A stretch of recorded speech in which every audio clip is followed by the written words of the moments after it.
Todos estão em pânico com esse Mou, e entendo o motivo. É fácil se deixar levar pelo hype e drama, mas analisando os fatos, a história é diferente do que dizem. Sou Mir K. Amir Keshan, da JNS-TV. Vamos ao básico. Há um ano, todos os comandantes das Forças Armadas e da Guarda Revolucionária do Irã foram mortos simultaneamente, no mesmo intervalo de 10 segundos, durante a noite por Israel e pelos Estados Unidos. O chefe do Estado-Maior, comandante da Força Quds e seu vice, chefes da Defesa Aérea, Programa de Mísseis Balísticos, Inteligência, Ministro da Defesa, principal assessor e cientistas seniores do Programa Nuclear Iraniano, espalhados por cidades e complexos, alguns em apartamentos, outros em bunkers subterrâneos, todos foram interceptados sem aviso ou chance de fuga. Se houvesse apenas alguns minutos de atraso entre os ataques, eles poderiam ter fugido. A complexidade de uma operação desse nível é quase impossível de entender.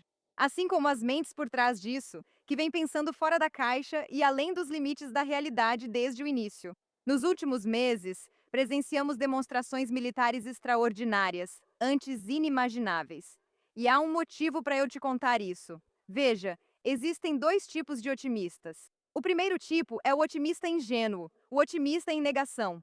Eles acreditam que tudo sempre vai dar certo perfeitamente, e é um tipo de otimismo ilusório. Não é desse tipo que eu gosto. Já o segundo é o otimista realista, que sabe que nada será fácil, mas ao analisar os fatos, confia ter o necessário para enfrentar as dificuldades.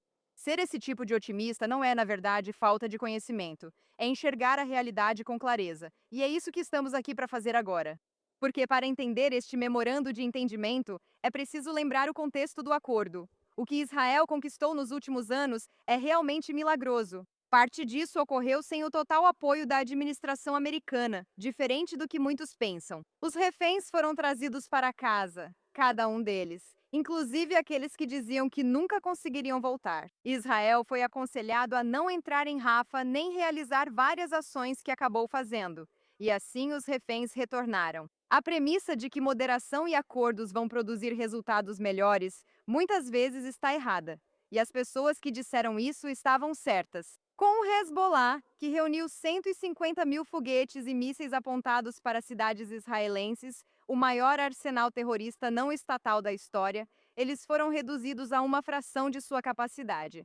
Sua liderança foi eliminada. Mais de 90% dessas armas foram destruídas antes mesmo de serem usadas, em uma zona de segurança no sul do Líbano, que é a primeira barreira significativa que Israel teve nessa fronteira em uma geração. O dano econômico insano à base industrial da Guarda Revolucionária Iraniana chega a centenas de bilhões de dólares, algo que eles levaram anos para construir. E a cisão que se abriu entre o regime e o povo iraniano como resultado dessa destruição é incompreensível.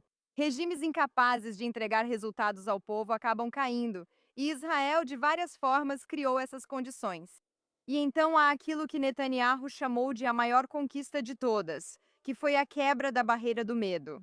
Por anos, argumentava-se que era possível realizar operações secretas ou sabotagens no Irã, mas não enviar aviões israelenses ao espaço aéreo iraniano, distante milhares de quilômetros, com sucesso.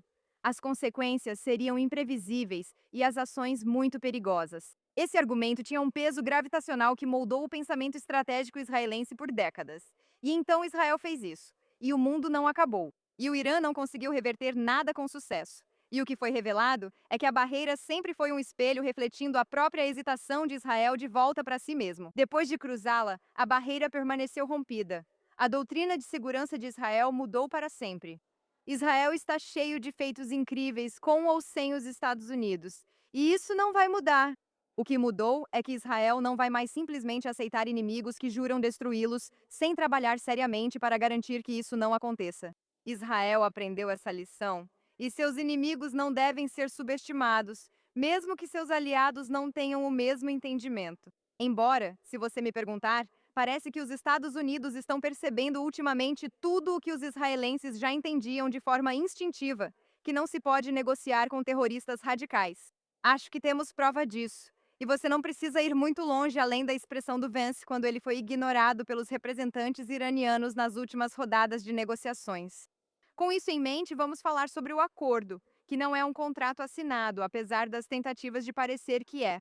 Esse MOU, que significa Memorando de Entendimento, que foi assinado entre os Estados Unidos e o Irã na semana passada, gerou bastante ansiedade, compreensivelmente, porque o acordo apresentado é preocupante. Embora seja apenas uma extensão do cessar-fogo, o conteúdo dele não é muito bom.